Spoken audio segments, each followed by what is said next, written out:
마지막 날에 이제 7 대접이 부어지는 것에 대해서 지난주에 말씀을 드렸죠. 근데 이제 우리는 그 대접에 부어지는 재앙하고는 별 상관이 없다 이런 말씀을 드렸습니다.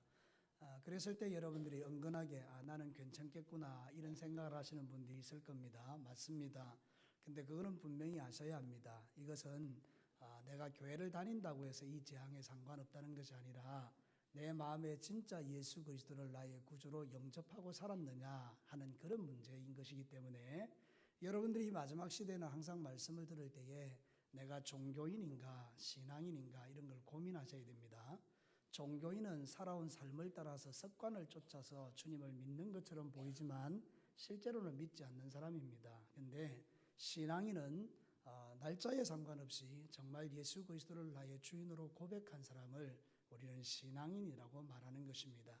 원컨대 여러분들이 종교인의 껍데기를 가지고 살지 마시고 신앙인으로 주님 앞에 반응하시기를 주의 이름으로 축복합니다. 자, 오늘 본문은 이제 4째 대접, 5째 대접부터 7째 대접까지 계속해서 부어지는 그런 장면들을 우리에게 보여주는데 이 말씀을 통해서 우리가 깨닫는 것이 무엇인가를 좀 생각해 봐야 돼요. 또 이 말씀을 통해서 주님이 뭘 말하고 싶은가를 우리에게 들어봐야 돼요. 첫 번째는 보면 회개가 축복이라는 사실을 다시 한번 깨닫게 됩니다. 여러분 4번째와 5째 이 재앙이 부어지는데 이 엄청난 재앙이 부어지죠. 우리는 이렇게 안 와도 사실은 뭐 회개하겠습니다만은 이 회개할 줄 모르는 사람들은 어떤 재앙을 만나도 회개가 안 되는 거예요. 여러분 이 회개 못하는 사람은 참 불쌍한 사람들입니다. 자, 성경을 한번 보겠습니다. 4번째 대접이 해에게 부어져서 이 태양이 저주를 받고 얼마나 강력하게 이게 해가 내리쬐는지 그 불 때문에 사람들이 다 죽는 거예요. 그러면 하나님이 지금 이제 엄청나게 심판을 지금 하는 거 아닙니까? 그러면 정말 하나님 앞에 회개해야 되는데 이 사람들이 어떻게 하는가 한번 보십시오. 9절에 보면 사람들이 크게 태우며 태워진지라 이 재앙들을 행하는 권세를 가지신 하나님의 이름을 그들이 뭐 한다고요? 비방하고 또 회개치 아니하며 주께 영광을 돌리지 아니하더라. 이 사람들만 이런 게 아니에요. 5번째 재앙이 부어지고 있는데 이 사람들도 마찬가지예요. 5번째 천사가 그 대접을 짐승의 왕자에 쏟으니 그 나라가 어두워지며 사람들이 아파서 자기 혀를 깨물더라. 얼마나 아프면 죽고 싶어서 자기의 혀를 깨물겠어요. 그러면서도 여러분 어떻게 하는가 보십시오. 아픈 것과 종기로 말미암아 하나님을 어떻게 하고요? 비방하고 그들의 행위를 회개하지 아니하더라. 여러분 어떻습니까? 하나님의 말씀이 여러분에게 들려지면 반응이 어떻게 나타납니까? 여러분 기분 나쁘십니까? 속상하십니까? 또 나를 치네 이러십니까?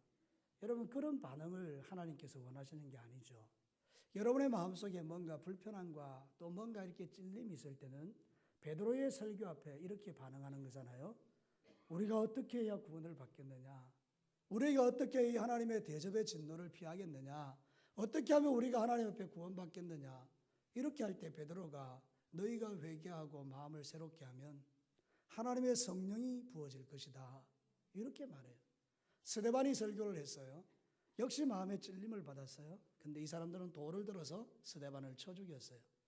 여러분 똑같은 말씀인데 왜 이렇게 반응이 다를까요? 그러니까 여러분 지금 이 마지막 시대의 이 사람들이 하나님의 심판 앞에서 그들의 마음의 완악함으로 인해서 회개치 아니하고 하나님을 대적하는 이 모습은 얼마나 불쌍합니까? 저는 교회 안에도 이런 사람이 있을 수 있다고 믿어요. 그러니까 여러분의 심령의 마음밭이 완고해지지 않도록 하나님 앞에 정말 겸손한 마음을 갖게 되기를 주님의 이름으로 부탁드립니다. 마음이 완고해지는 것을 방치하는 것처럼 위험한 일이 없어요.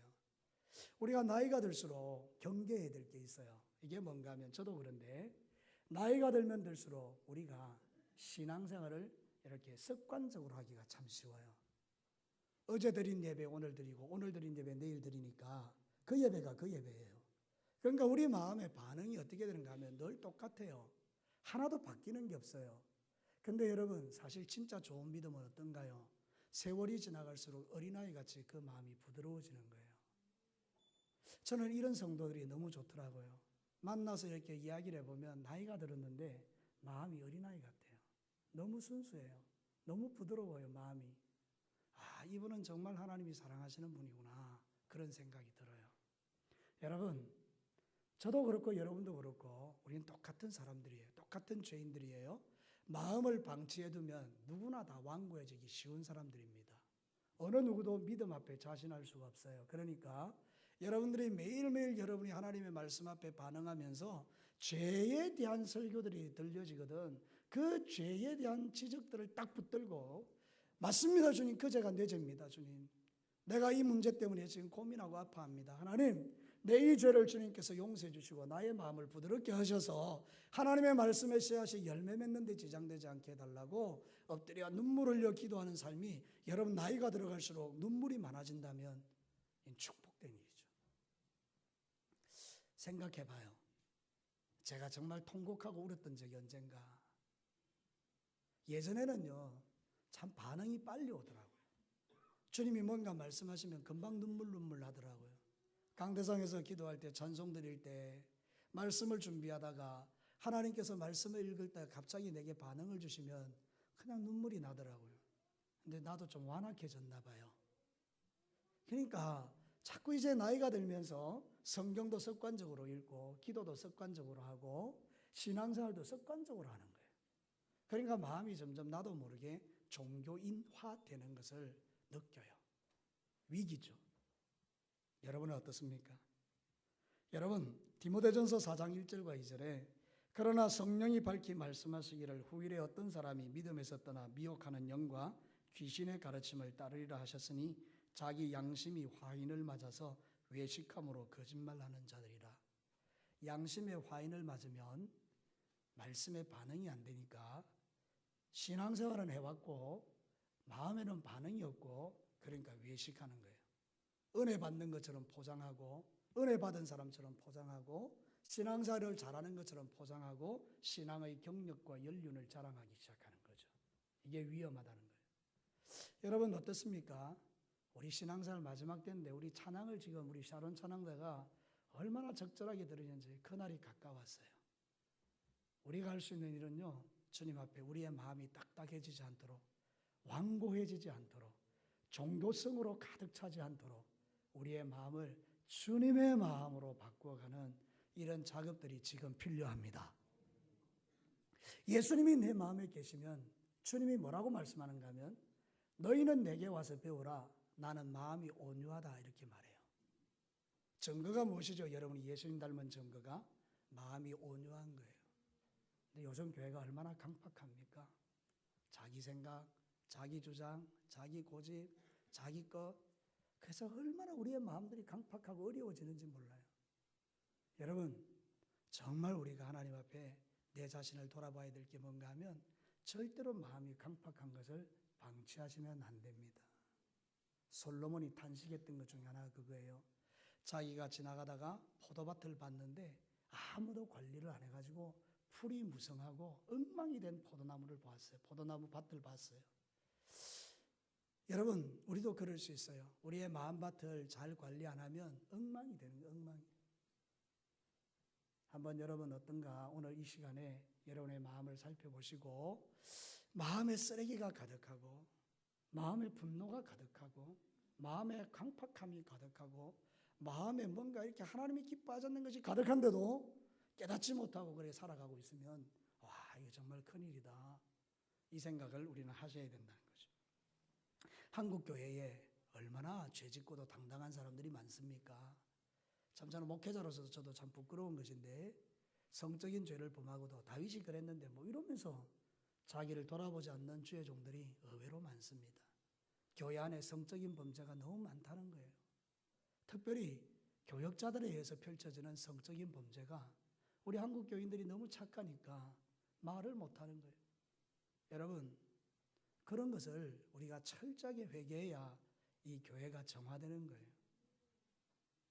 우리 모든 성도들이, 우리 모든 교역자들이, 모든 중직자들이 기억해야 될 것이 이거예요. 하나님 앞에 거룩. 베드로전서 1장 15절과 16절에 오직 너희를 부르신 거룩한 이처럼 너희도 모든 행실에 거룩한 자가 되라.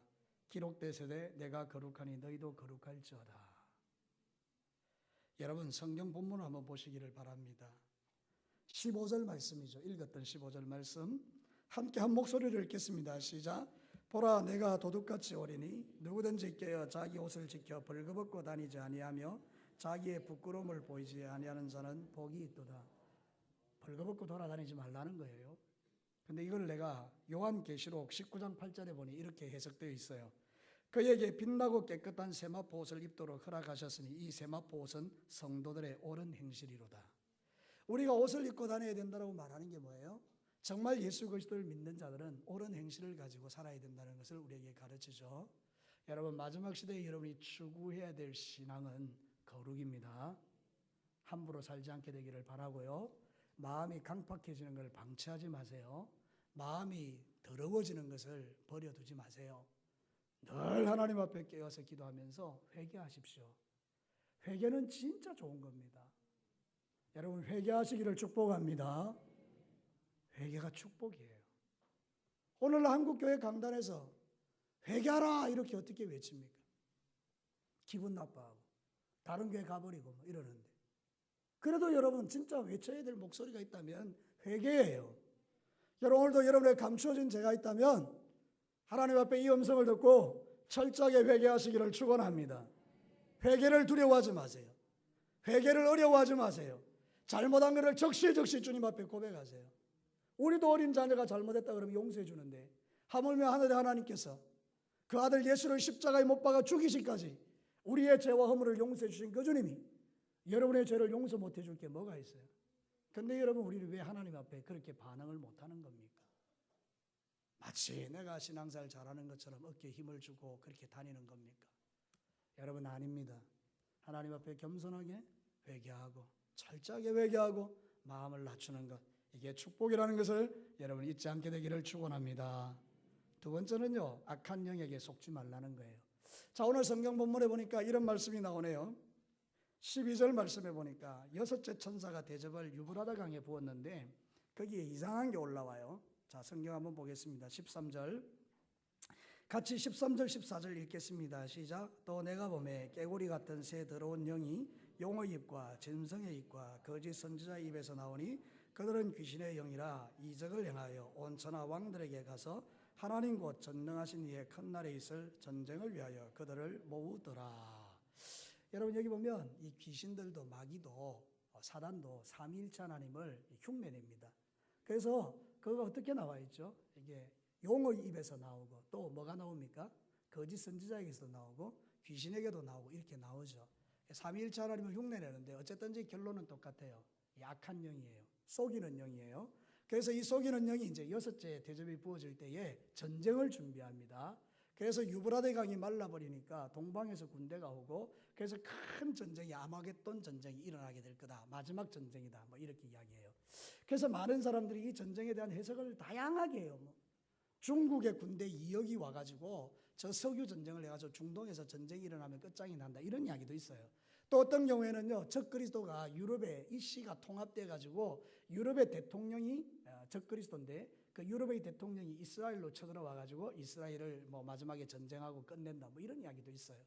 또 어떤 경우에는요, 천주교의 가톨릭의 교황이 바로 적그리스도인데 그 교황이 나중에 들고 일어나서 이 땅에 예수 믿는 사람을 대적하고 뭐 이러면서 이렇게 한다, 뭐 이런 이야기를 많이 해요. 다양한 해석이 있어요. 근데 여러분, 어떤 게 옳을까요? 그런데 주목하지 않게 되기를 바랍니다. 오늘 성경이 가르치는 진리는 그게 아닙니다. 여러분, 베드로후서 3장 16절에 또 그 모든 편지에서 이런 일에 관하여 말하였으되 그 중에 알기 어려운 것이 들어있으니 무식한 자들과 굳세지 못한 자들이 다른 성경과 같이 그것을 억지로 풀다가 스스로 멸망에 이르느니라. 이단들이 요한계시록을 풀어준다라고 얼마나 많이 합니까? 억지로 푸는 거예요, 억지로. 그래서 이런 이야기들을 하면 사람들이 솔깃한 거예요. 그래가지고 그게 마치 복음인 것처럼 달라드는 거예요. 근데 오늘 성경에서 우리에게 말하고 싶어 하는 것은 그런 게 아니에요. 여기서 말하는 건 뭔가 하면 속이는 악한 영의 최후를 이야기하는 거예요. 마귀의 최후를 이야기하는 거예요. 여러분, 원수 마귀는요, 마지막 때에 자기가 마치 하나님인 것처럼 속이기 위해서 이적을 가지고 달라들 때에 우리 어리석은 사람들이 그런 이적을 보고 쫓아다니다가 원수 마귀에게 빠지지 말라, 이런 뜻이에요. 여러분, 신천지를 보십시오. 어떻게 이게 가당한 일입니까? 아니, 한국 땅에 우리와 똑같은 모습을 가지고 있는 그 이만이라는 사람이, 나이도 많은 할아버지가 자기도 몸이 아파 병원에 가서 치료받는 그 사람이 어떻게 우리의 보혜사가 될 수 있단 말입니까? 그런데도 놀랍게도 권사님, 장로님, 목사님, 집사님 할 것 없이 다 그리로 간다 아닙니까? 여러분 진주에서요 정말 큰 교회에 있어요. 그 교회 권사님이세요. 근데 딸이 서울에 대학을 보내놨더니 서울에서 신천지를 만났어요. 그래서 그 딸이 방학 때 내려와서 엄마와 성경 공부를 했어요. 엄마가 혹해버렸어요. 권사님인데. 그래서 거기 하는데 따라가자 그래서 데려갔어요. 거기가 바로 신천지였어요. 그래서 그 신천지에 딸하고 엄마가 같이 가서 완전히 빠져버렸어요. 그래서 이혼을 당하고 교회에서 쫓겨나고 권사님이십니다. 여러분 대한민국 권사님의 수준이 어떻습니까? 그런 수준은 아니지 않습니까? 그런데도 이런 일이 일어나는 거죠. 그래서 여러분들은 마지막 때 이 속이는 영에 대해서 집중력을 가지고 여러분이 붙들어야 될 게 뭔지를 정확하게 하지 않으면 우리도 이보다 더한 이단이 와서 신천지는 우리가 분별이 어느 정도 돼요. 그런데 진짜 예수님같이 와서 병도 고쳐주고 기적도 행하고 능력도 행하고 이러면서 내가 예수님이다 그러면 우리 가운데 몸 아픈 사람요 병 고침을 받으면요 어떻게 되겠습니까? 아, 이 사람이 예수님이구나 다 따라가는 거예요. 뭐가 없으면? 말씀이 없으면. 그래서 여러분 성경을 배우라는 거예요. 배우고 확신한 일에 거하라는 거예요. 여러분이 말씀을 배우면 절대로 안 넘어갑니다. 말씀은 뭘 이야기합니까? 주 예수 그리스도 외에는 우리의 구원자가 없습니다. 누가 예수 그리스도 외의 구원자란 말입니까? 누가 예수 그리스도 외에 우리를 위하여 십자가에 죽었단 말입니까? 누가 그 예수 그리스도 외에 부활했단 말입니까? 누가 그 예수 그리스도 외에 하나님이란 말입니까? 주 예수 그리스도만이 저와 여러분을 모든 죄에서 구속하실 유일하신 하나님이신 것을 우리는 믿습니다. 그것을 성경 66권이 가르치는 거예요. 이 성경 외에 다른 진리를 말하는 것은 그 어떤 기적과 능력을 행해도 가짜입니다.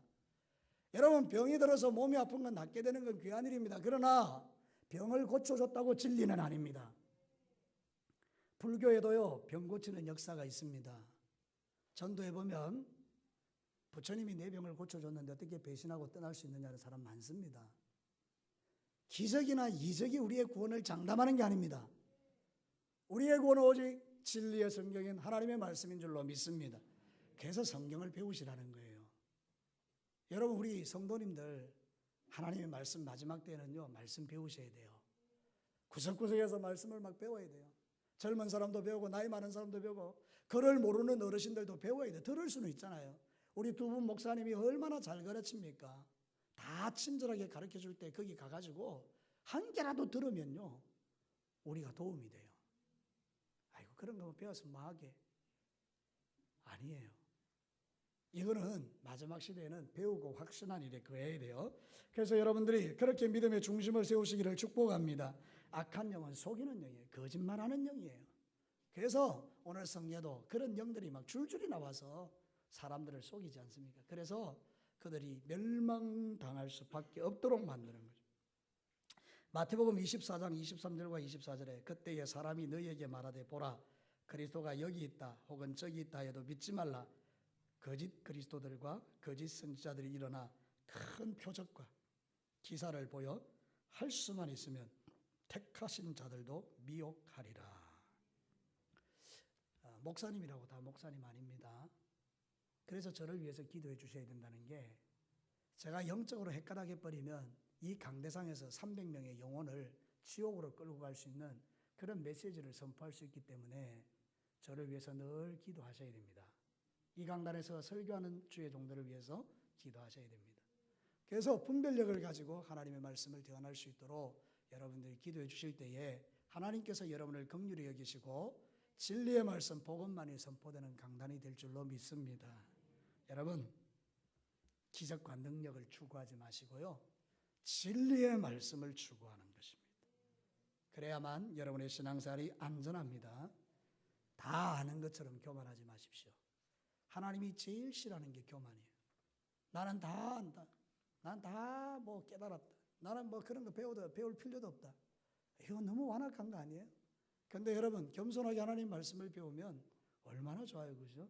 하나님의 말씀을 배우는 은혜가 저와 여러분에게 있는 것이 축복입니다. 자, 마지막 세 번째입니다. 사라지지 않을 것을 추구하십시오. 이건 참 중요하니까 저를 따라서 한번 해볼래요? 사라지지 않을 것을 추구하라. 오늘 성경에 보면요, 마지막 날에 심판받는 성이 나옵니다. 자, 한번 볼까요? 19절 같이 한번 읽어봅시다. 시작. 큰 성이 세 갈래로 갈라지고 만국의 성들도 무너지니 큰 성 바벨론이 하나님 앞에 기억하신 바 되어 그의 맹렬한 진노의 포도주를 받는다. 여러분, 이 큰 성 바벨론이 상징하는 게 이게 뭐겠어요? 세상 문화를 의미하죠. 세상 것을 의미하죠. 여러분, 이 사라질 것과 사라지지 않을 것을 구별하는 건 간단해요. 사라질 것들은 우리의 육신의 눈에 보이는 것들이에요. 이 육체, 집, 돈, 명예 뭐 이런 건 전부 사라질 것들이에요.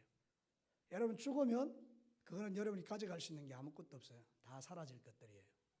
그런데도요, 예수를 믿는 사람이나 안 믿는 사람이나 전부 다 여기 환장하고 목을 걸어요.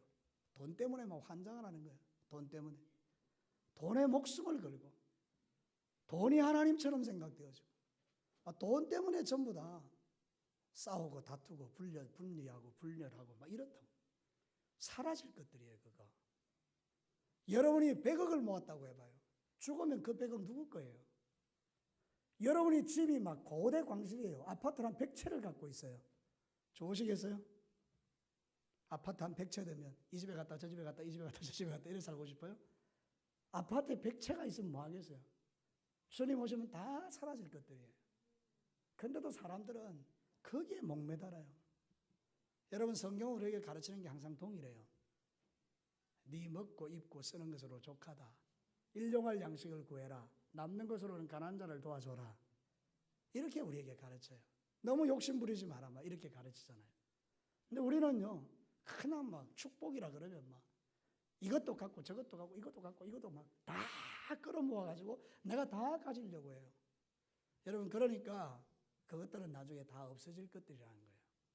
바벨론 성이 하나님의 심판을 받을 때 진노의 대접이 거기 부어지면 바벨론 성은 박살나는 거예요. 다 깨지는 거죠. 근데 마지막 때에 악한 원수 마귀가 우리를 흔드는 게 돈이에요. 음료를 가리켜서 이 물질의 신, 만몬의 영, 이걸 이야기하잖아요. 여러분, 이 돈이 뭔지.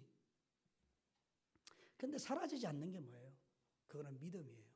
사라지지 않는 게 뭐예요? 여러분의 헌신이에요. 사라지지 않는 게 여러분이 하늘에 보물을 쌓아둔 것들이에요. 여러분이 주일마다 믿음을 가지고 와서 주님 앞에 드리는 그 귀한 예물들은 하늘나라의 보물들이에요. 전부 다 사라지지 않는 것들이에요. 눈에 보이지는 않지만 하나님이 다 기억해두고 계시는 것들이죠.